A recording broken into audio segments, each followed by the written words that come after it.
Well, hey, welcome everybody to our episode of Control Alt Achieve Live for January 30th, 2023. So appreciative of you joining me here tonight, whether you are watching live or watching the recording or listening to the recording later. Thanks so much for being here.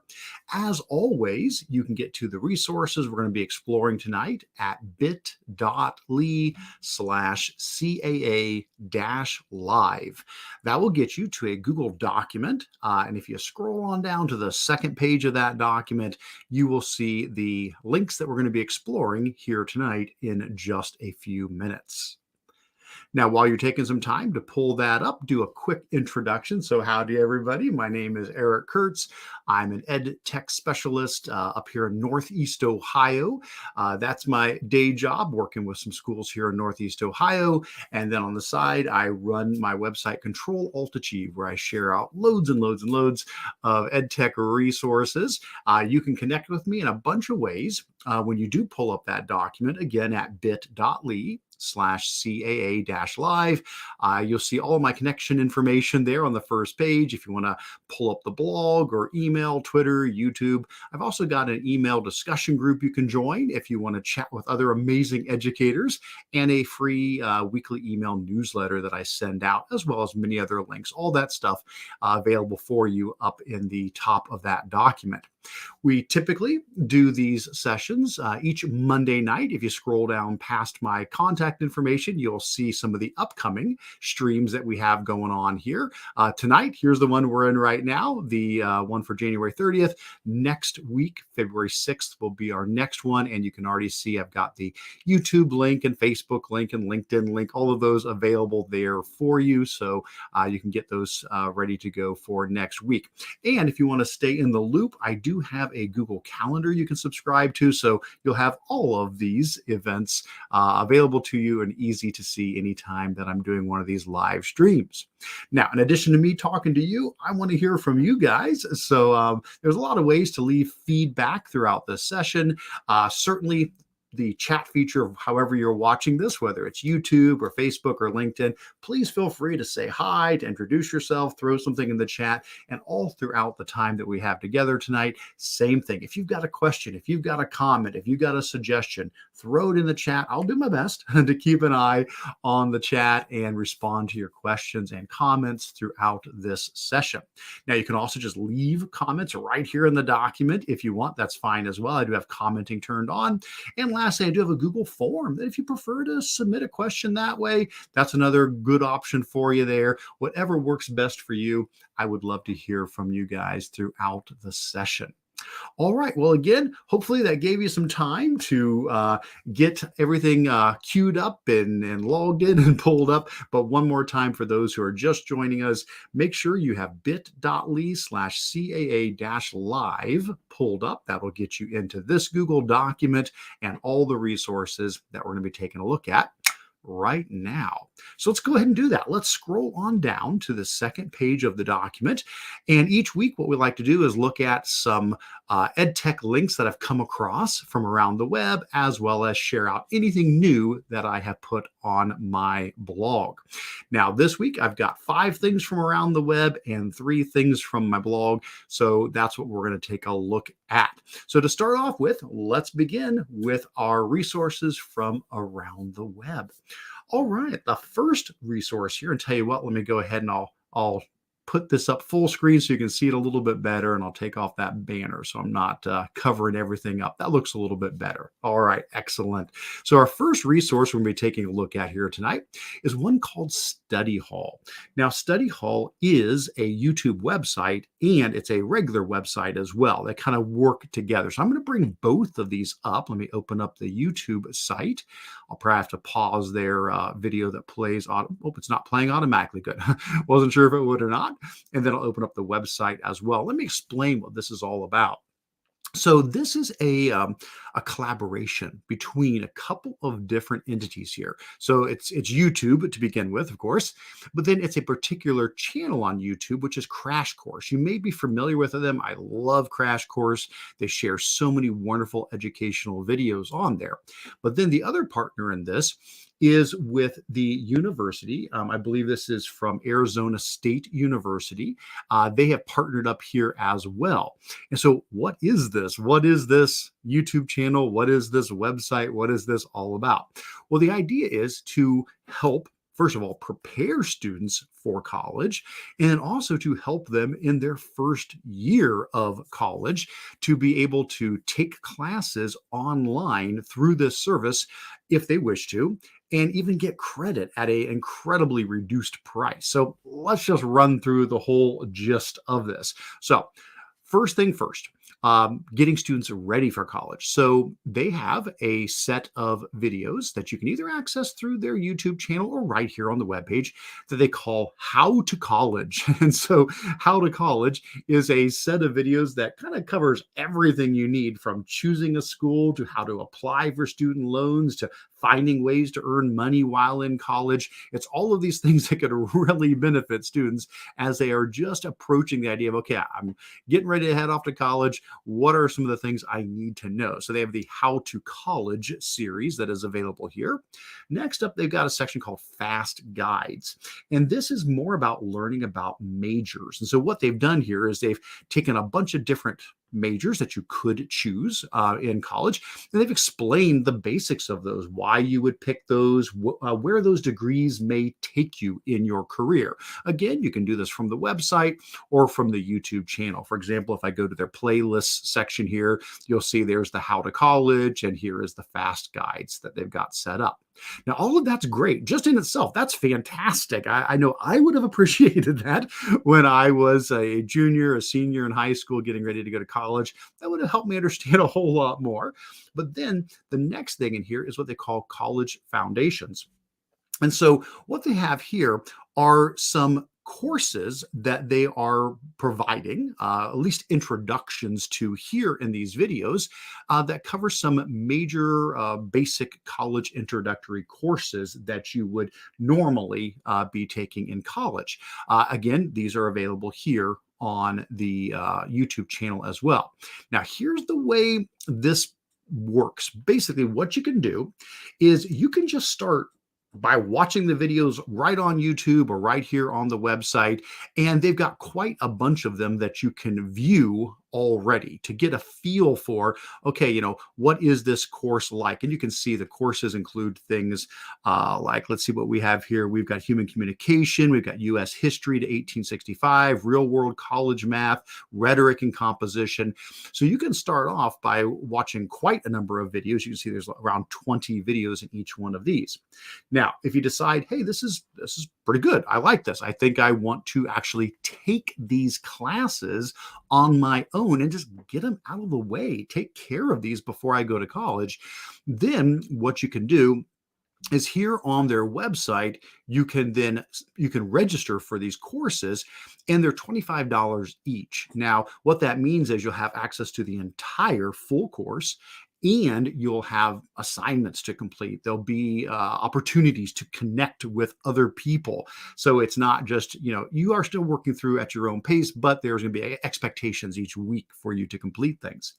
If you complete the class and you're happy with your grade, and you're allowed to take the class as many times as you want once you've registered for it, but once you get a grade that you're happy with, if you say, you know what, I think I'd like credit for this, you can get legitimate credit from Arizona State University, $400 for that credit for these courses, which $400 is a very small fraction compared to what it may cost at a public school, and definitely at a private school. So at the moment, there's just 4 classes, but within the next year or so, they're expecting to get this all the way up to 12 courses. So you could, in essence, take, a large chunk of some of your basic introductory classes for a fraction of the cost and get those out of the way. And even if you don't do that, just taking advantage of the How to College and the Fast Guides, really great resources there. So good one to share out, especially, for students that are now starting to think about heading off to college.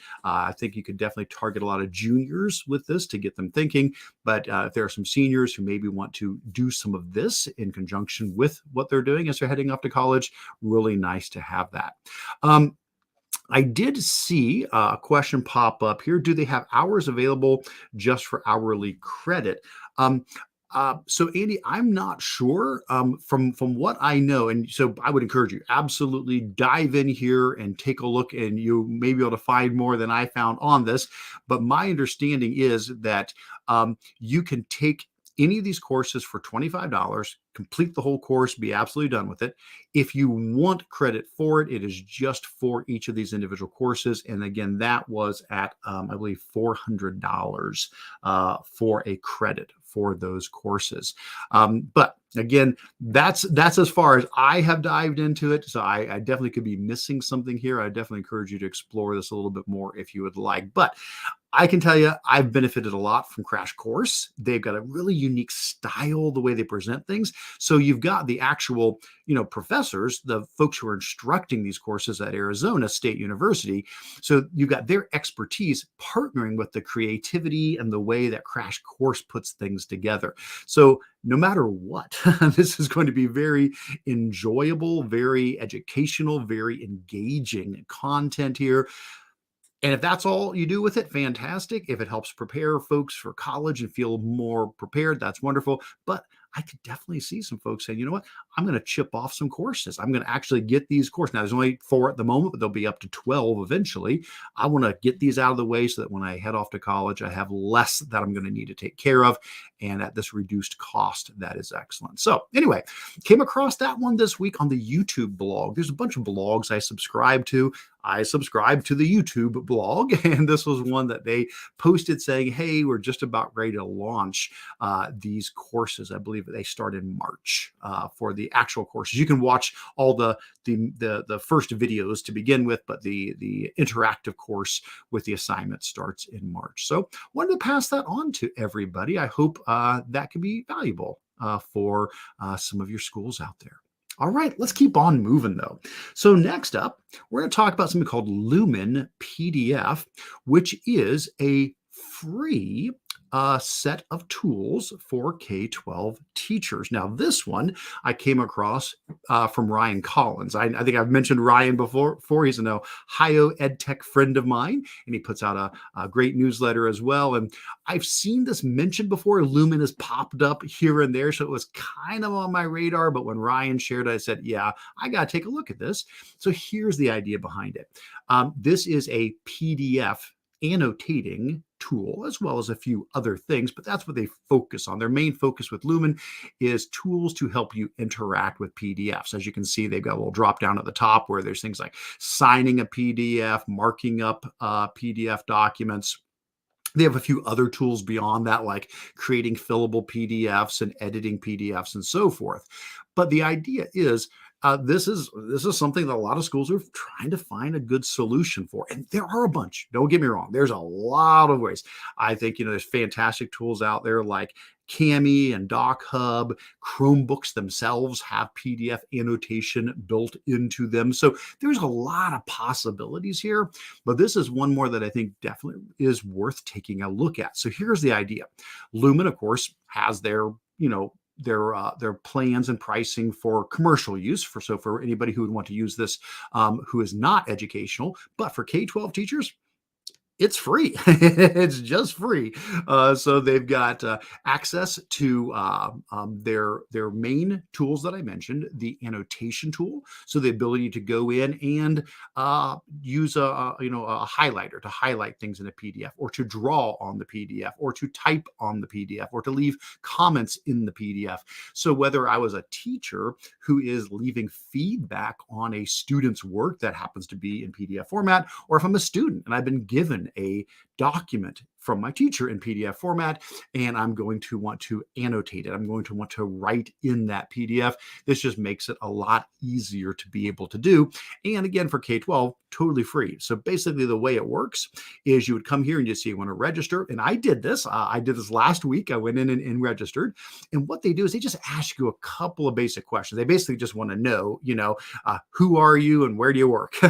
And so you'll fill out this little form here. And that's what I did. I said, yeah, this is who I am. I work for the Stark County Educational Service Center, and I filled in what I do.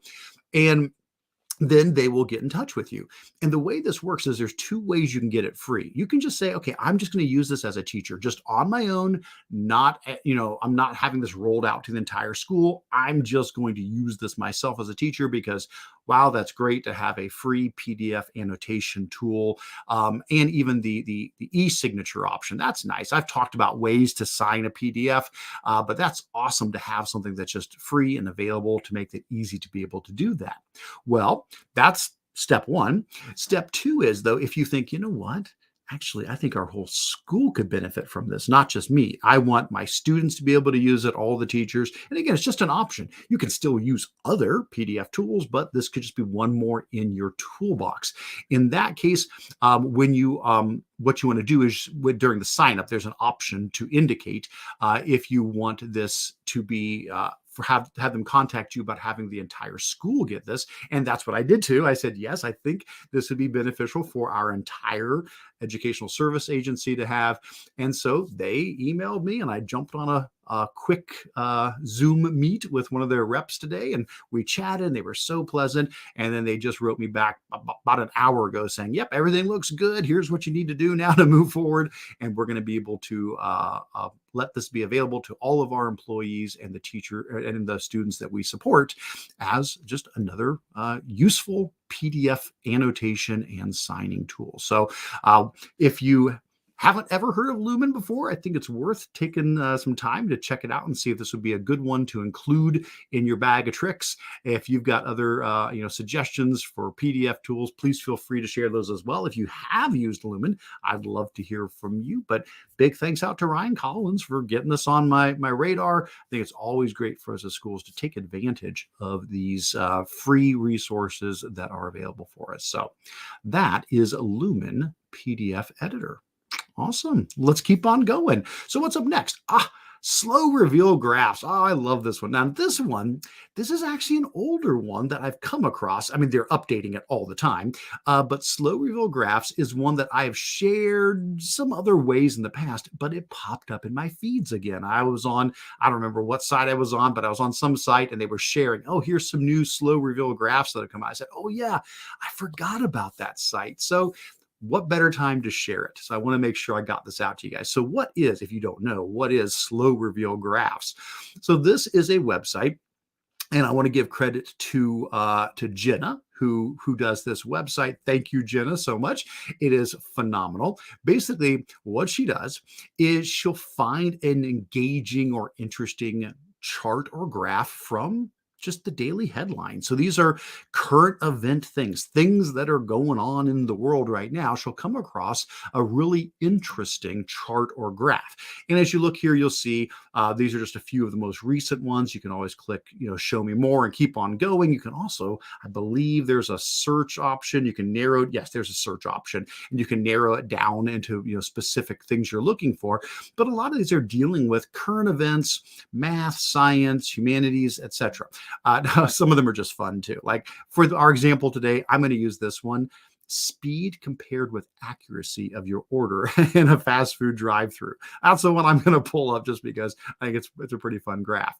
Now, what does she do with these? Well, what she does is she takes the end result graph and she turns it into a Google slideshow where she removes pieces of the graph incrementally so that when you go through the slideshow, you're putting the graph back together. Now, easiest way to show you this is to bring one up. So let me just click on the link for the slide deck, and I will, we can make a copy if we want, but we can just use the view only one for right now, just to show you the idea. So here is, for this particular one, with the speed versus accuracy of a fast food drive-through. Remember, there is the final chart. This is what we're building up to. But instead, what she's done is she's taken that and she's stripped things out of it. So what you do is you bring this up and you present this to your class and you start saying, what do you think this graph might be about? And what's going to happen, you guessed it, is we're going to slowly reveal the rest of the graph. And at every step step along the way, we can brainstorm as a class. And she puts down in the speaker notes some suggestions, like in this case, what do you notice? What do you wonder? So students could kind of do a little guessing what this might be a graph about. Then you move to the next slide and suddenly there's more details. And so here down the bottom, what new information did we just learn? How does this change your thinking about the graph? What do you think these numbers represent? This is fantastic. What a great way for students to be looking at numbers and trying to draw conclusions, make predictions, decide, well, what could that mean? Obviously, we got fast food restaurants, but what could these numbers possibly be? And then we go to the next one and suddenly, now we know. We now find out that it's seconds per average drive-through order. So then what do you think is measured on the y-axis? So that's the next question. And again, the class discusses this. Then you reveal the next part. It's their percentage of errors that they're getting. Awesome. And so now we say, okay, if you wanted to write a headline for this, how would you headline this graph? What would you call it? And then we get the final part where we get the actual headline. So this can be a wonderful way for students to develop skills in interpreting data, looking at data and drawing conclusions, making predictions, understanding what the data is representing. But it also could tie in really nicely with your subject area. In this case, probably fast food might not, but there are so many here. And she does update this frequently. As you notice, this is the end of January 2023 while we're recording this. And you can see here's January. She's had 4, 5, 6 of them in this month already. And so there's a bunch. There are so many of these as well. I also know that she does some good articles here as well and some blog posts that go along with all this. But my goodness, big shout out. I think this is a great site. I remember loving it years ago when I first came across it. I'm glad it popped back up in my feeds and brought it back to my mind. And I wanted to share it with you guys. Not just a math thing. This is not just for math classes. Data reasoning, data understanding is important in all subject areas. And you may find some things that tie in very nicely with your content as well. So big thumbs up to Slow Reveal Graphs. Awesome stuff. All right, let's keep on going. Next up, following Twitter accounts via RSS. Okay, so this is a blog post from my good friend Miguel Gulen. Miguel's probably very busy this week. He is from TCEA, and the TCEA conference is going on this week. So I'm sure Miguel is very busy with everything he's doing down there at the conference. But this is his personal blog where he shares out lots of great resources here. And let me just give you a little bit of an explanation about why this one's a little bit nerdier. This one's a little bit deeper on the nerd end of the pool here. But here's what this is all about. Okay, so this combines two things that I care about. One is Twitter. I still feel Twitter is a wonderful resource for educators. There are so many fantastic people on there who are sharing great resources. So for me, it's still a great place for me to connect with people, share resources, get resources. But it is just so difficult for me to be able to filter through everything on Twitter to find the stuff that I want to find the stuff that's valuable.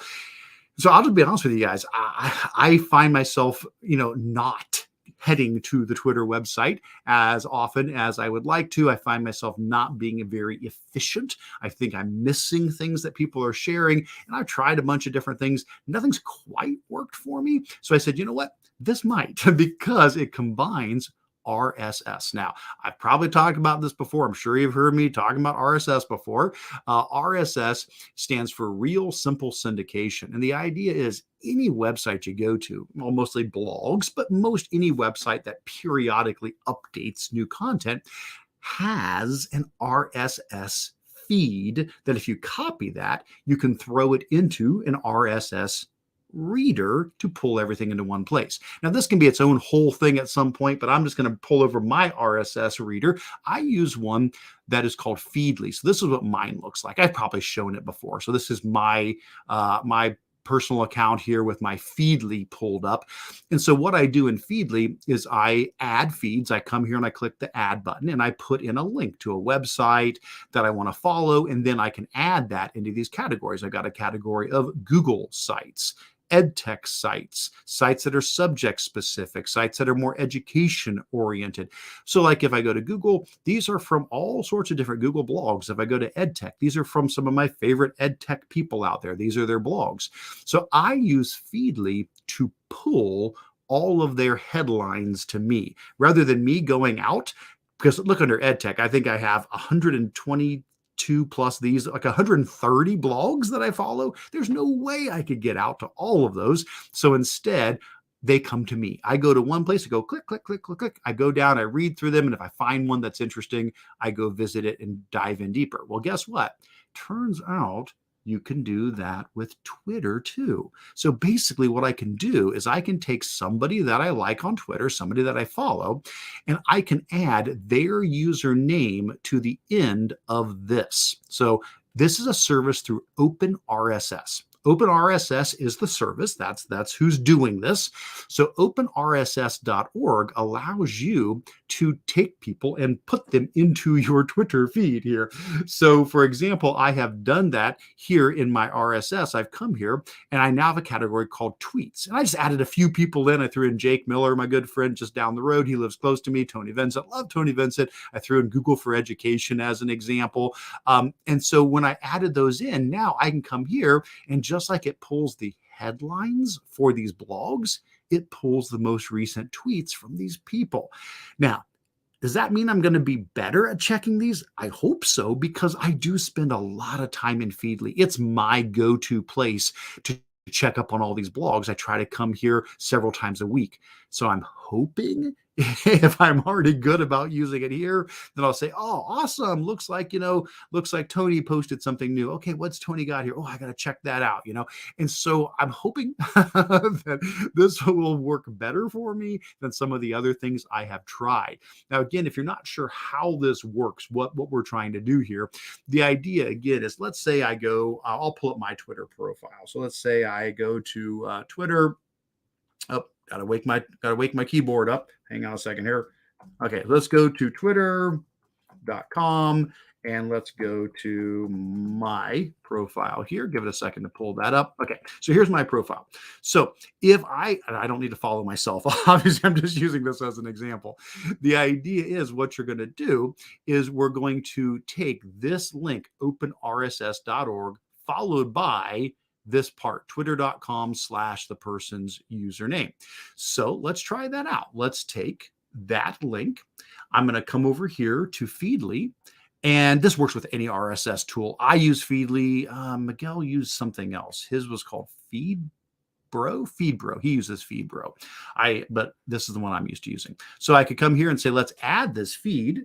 I could put in the OpenRSS part of it and then fill in the tail end, which is the rest of my username. Now, if you want to see what this looks like before I hit OK, I can actually show you what that link goes to. It's just a feed. If you've never seen a feed, feeds are not pretty. They're just a whole bunch of text. So this is what the feed would look like. It's just basically my most recent tweets. And again, it just looks like a mess. I totally get that. But that's what a feed looks like. It's the most recent tweets. And so I could come in here and say, OK, let's take this and let's grab the feed from Eric's Twitter. And it would pull it up and say, okay, here's the link to Eric's feed from his Twitter. And then once it pulls that up, I can decide which category I want to drop it. I can say, oh, I'm going to follow this Eric Kurtz guy inside of Feedly. I could hit follow and I could drop it into the category for tweets, for example. Now I'll unfollow myself later. I don't really need to follow myself.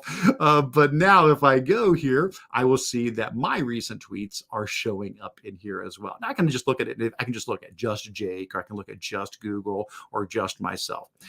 I'm sure you guys probably have other ways that you can follow tweets that work for you. Please share them. I'd like to know. But because I spend so much time in my RSS reader, I think, you know what, maybe this will work for me. So that's my hope. I'm going to try it out. I wanted to pass it on to you because even if you say, well, Eric, I'm not a big Twitter person, I still am trying to convince more and more people to use RSS readers, use Feedly to pull in all of the amazing blogs that are out there. It's a wonderful way to bring that content to you. Again, I do that for over 130 EdTech blogs, brings them all to one place. That's what helps that's where a lot of these links come from. A lot of things I share in my EdTech links of the week, it's because I'm getting connected with people through things like this. So anyway, I want to say thanks to Miguel, as always. A little bit more nerdier this post than some of the ones I share. But again, two of my favorite things, RSS feeds and Twitter. Karen, I see there's a question. She asked, is there a cost for Feedly? So the nice thing is it's like most services. There is a free version and a paid version. The free version, unless things have changed, the free version allows you to have up to 100 feeds at no cost. Now, obviously, I'm above that. I've got 130 here. I've got, I don't know how many here, another 30 or so in that one. I've got a lot more. So I do pay because I went above the 100 free, but it's really not much. And I apologize, I'm probably not going to remember the correct amount, but I think it's like $20 a year or something. It's not like some massive thing. It's whatever it was. I was like, oh yeah, that's nice. I don't mind that. But you can get started. You can just use the free version of Feedly for up to 100 feeds.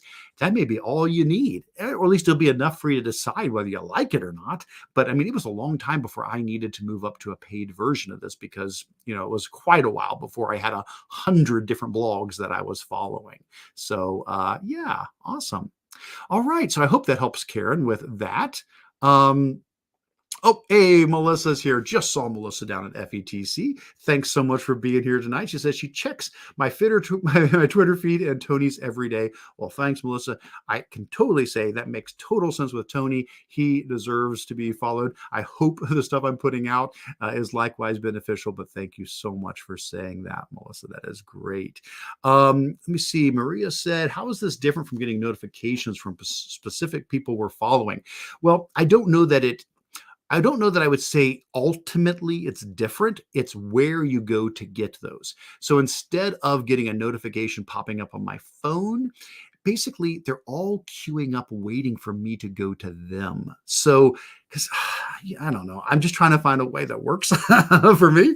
And so I try to set aside some time each day to say, okay, I'm going to go look at my feeds. I'm going to go check these things out. And so now I can keep building up this list of Twitter friends that I follow, and they will be collected for me. So I can come to one place and go, okay, what has Jake shared in this, last few days? And I can just boom, boom, boom, boom, boom, see them all in one place. Now, of course, I could do that in TweetDeck. I could do that other places, but hey, this puts it all under one house for me. I got one place to go, and that maybe will work. Ask me in a couple of months and see see how I'm doing with it. But that's the idea for that. Hopefully that helps. Karen said 100 feeds sounds like plenty to get started. I agree. I see Jordan asking again for a little clarification what Feedly does.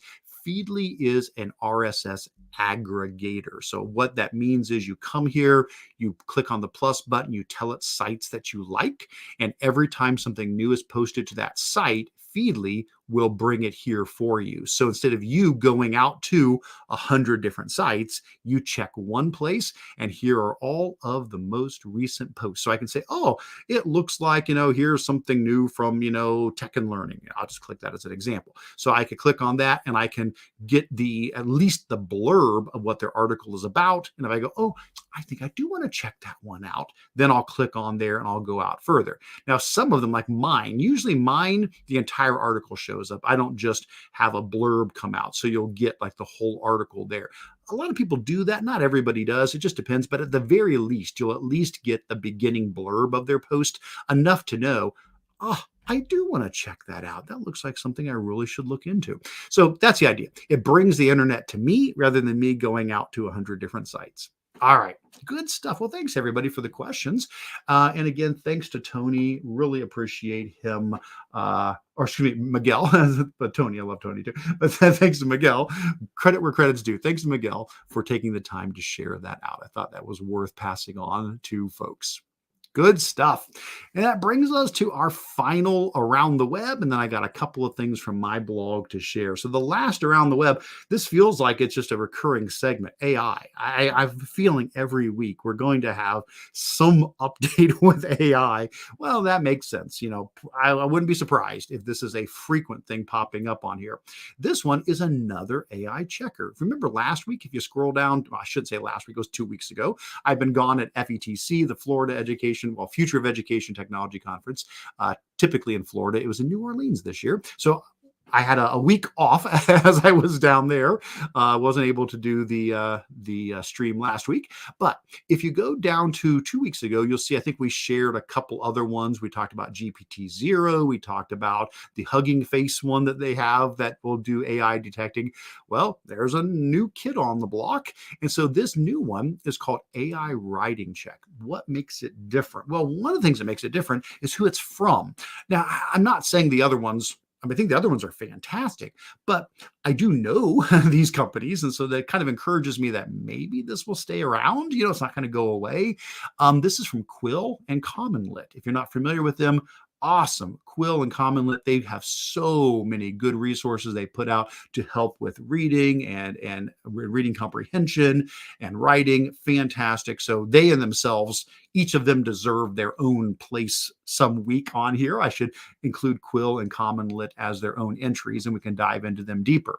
Well, they have partnered up to provide AI Writing Check, which will let you paste in anywhere between 100 and 400 words. Now, be aware that's a limit. 400 is not a lot, but if you need to do more than 400, you got to break it up into different pieces. But if I take, for example, the blurb that we used the last time we did this, and I copy that blurb and I paste that blurb in here, it's going to let me check the text, and it says prediction written by AI. And it was, yes, this is from AI. This was, remember, I asked ChatGPT to tell me, is it possible to tell the difference between text written by a human and written by AI? And this was ChatGPT's result. Now, how accurate are these? They're claiming that they've tested this on over 15,000 essays, and they're getting somewhere around an 80 to 90% accuracy. Now, for that reason, of course, they're saying, please exercise caution. Don't just do this and say, you cheated. It could be wrong. It definitely could be wrong. It's the beginning of a conversation. So you could use this. Students, could use this as well, because an interesting twist on this is when things do show up as being most likely AI, a lot of times it's because the writing is a little stale, a little static, a little predictable, and it may be a good way to see that we're not adding enough flavor to our writing. If you write something and it thinks you're an AI, that can be an encouragement for us to add a little more variety to our writing. So anyway, thanks to Quill, thanks to CommonLit, AI Writing Check, another one to have in the bag of tricks when you're looking at ways to evaluate AI. And speaking of evaluating AI, got to throw a bonus in. I know we did ChatGPT 0, or we did GPT-0 2 weeks ago. Well, they got a facelift and a speed bump. If you go to the new version of GPT-0, and I'll go ahead and paste in the same thing. So I'll just take the exact same thing and I'll paste that blurb in there as well. And I'll hit get results. And got to accept terms of service. There you go. And hit get results. Look how fast that was. Holy cow. If you remember, this one used to crank and crank and crank and think and think and think, and it would take some time to work through. Now it just rips through there and says, yeah, most likely AI. And then there's those things we talked about 2 weeks ago, the perplexity score and the burstiness score. So it's doing the same thing, but wow, they have ramped up the speed on it much, much quicker. And they also highlight the sentences that are most likely AI generated. In this case, it's all yellow because that's all AI generated. But I was really cool. I was really excited to see how well they have improved that in such a short amount of time. Good stuff. All right. Well, let me take a look back at our chat before we move on to the next portion, which is what's new from my blog. Take a quick look down here. Looks like Melissa popped up again. Great way to keep up with conferences happening now, too. You are absolutely right. If you can't attend all the conferences, using some of these tools to be able to follow the hashtags that are going on at a conference, it's kind of like being there if you can't be there. So, yeah. Oh, and I see Jordan had a question about what am I using to stream at the moment. I am using StreamYard. In the past, I've used lots of different tools. I've streamed with Zoom. I've streamed with Google Meet. Currently using StreamYard, and I love it. I think it's really great. StreamYard, the version I'm using, allows me to send a live stream out to 3 different services at once. So I send this out to Facebook, LinkedIn, and YouTube, and it gives me a nice, easy dashboard where I can see your comments as they come in. So it makes my life a little bit easier. So yeah, definitely thumbs up to StreamYard. Really enjoying it. All right, well, let's move into the second portion of this, which is what's new on my blog. Now, not a lot of new things, because again, I was gone for a week at FETC. I was preparing for it, then I was there, and now I've been catching up since I've been gone. So I just honestly have not had a much chance to add a whole lot of new content to the blog. There's a ton of things on the back burner that are going to get cooking again here soon. So you'll see a lot of new content coming out shortly. But here's a few things that I have shared out. First of all, I have a session tomorrow. Now, I say tomorrow if you're watching this live. For everybody else, January 31st, I have a live streaming session. Let's pull that up and give you a little bit of a explanation about what this is. So this is not one that I'm doing myself. I'm doing it for somebody else. This is for the Teacher Innovation Network. Now, the Teacher Innovation Network, awesome group of folks from out in California. It's a combination of a lot of these different educational service centers out there in California. And so they run these periodic, totally free webinars. And they asked if I would participate in one. So you guys can join in with this as well. This is tomorrow, January 31st. It's going to be Eastern time, 6:30 to 8. Their time Pacific, it's going to be 3:30 to 5. So adjust that based upon your time zone. And what they're going to be talking about tomorrow is ways that technology can support multilingual learners. I'm part of this. My part is going to be talking about Mote. They asked if I would share about the Chrome extension Mote, which is a fantastic way to provide audio feedback for your students, but also for your students to record themselves. Great for developing fluency. Lots of neat things we can do with it. So that's what I'm going to be sharing on. Brian Lopez is the other presenter. He's going to be talking about Flip and how Microsoft Flip can be used to help support multilingual learners. So there's going to be a presentation from both of us and a chance to dive in and test these things out. It is being recorded. I did have a few people ask, oh, I really would love to catch it, but I don't know that that time's going to work. I would encourage you to register, because they'll be sending out, all the information based on that. I did ask them today, and I got an email back saying, yes, they will be recording it, and that video would be available afterwards as well. So my encouragement to you would be just go ahead and register there, sign up for that. It's totally free, and then you'll have all the stuff you need to be able to watch it live or catch it again later on. All right. Good stuff. Good. All right. So that one is tomorrow. And then let's see, what else do I have here? My OETC sessions. So yeah, this is probably more for Ohio people. I'm not sure if we'll get folks from outside of Ohio coming to our conference in Columbus, but hey, it's worth the trip if you haven't been to it. It's a great conference. So I will be presenting the week of February 14th through 16th. So Valentine's Day, it usually tends to fall around that time down in Columbus.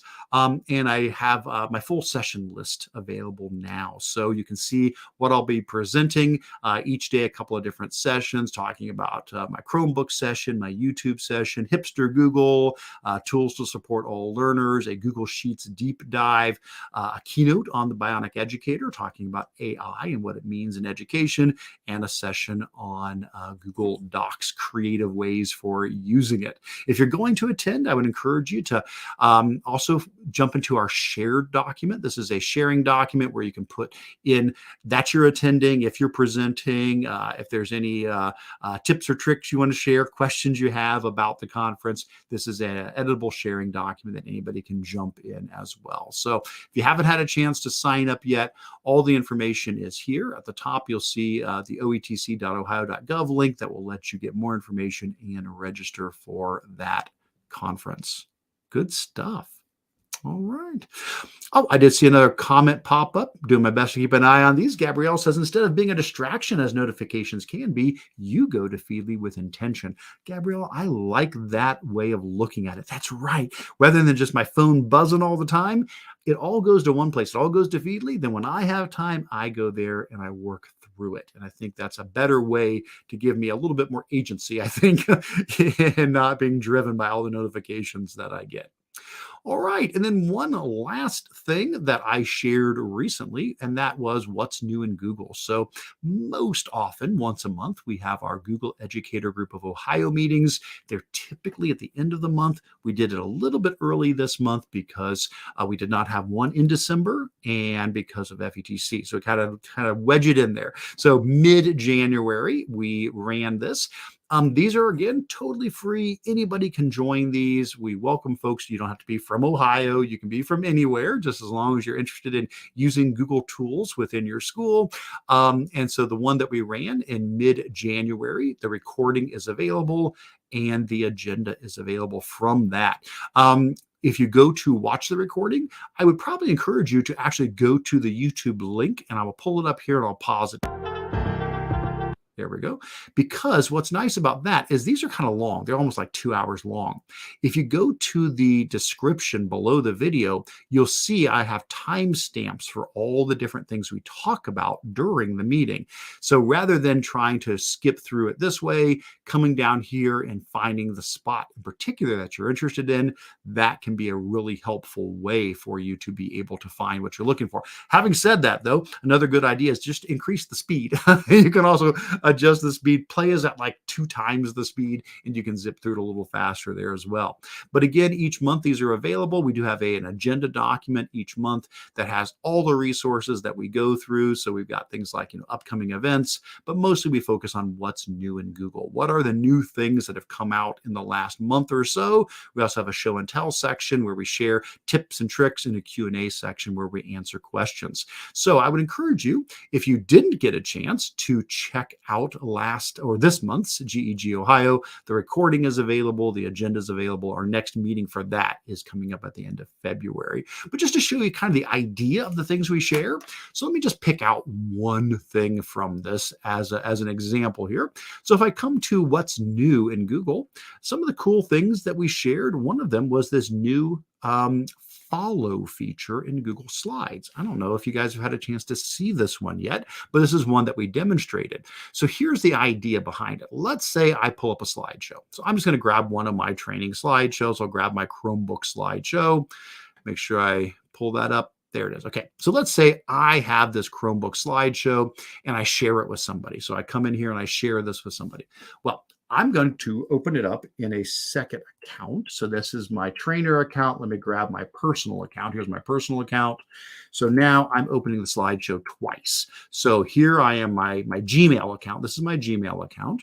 And then in the background here, this is my trainer account, my Google Certified Trainer account. Okay, so here's what this new feature does. If 2 people are in a slideshow at the same time, if you look at the top and you find the icon of the person that's in there with you, you can click on their face up here, and you can click on their little icon. And when you do, it'll say following underneath there. If you click it again, it won't. Now, what does that do? Well, here's the idea. Let's say this other person is explaining things to me. Well, actually, we'll go the other way. I'll have this one follow that one because it'll be easier to show you. So let's say I'm in this account and I say I want to follow Eric's personal account. Oop, there we go. So it says following. Now, watch what happens. So I'm the leader. My personal account's the leader. The other person clicked to follow me. If I scroll down through and say, hey, I wanted to show you something. Let's take a look at slide 10. When I click on slide 10 here, it did the same thing back here. It jumps to the same slide. So if I'm the leader and I say, oh, hey, let's take a look at some stuff in here about accessibility tools, and I jump down to slide 34, boom, the other person automatically jumps down to slide 34 because they're following me in this shared Google slideshow. Now, at any point, they can just click somewhere else or unclick the icon and they stop following. But anybody can do it. As long as you're in a slideshow with somebody else, you can follow them. And that just is another way to have more engagement when you're following along with somebody who's doing a presentation with you. So that's the kind of stuff. Those are the kind of things we share in that. So if you're not familiar with GEG Ohio, you'll see this typically once a month. We encourage you to feel free to join us for our next one in the end of February as well. Always share that information there on the site.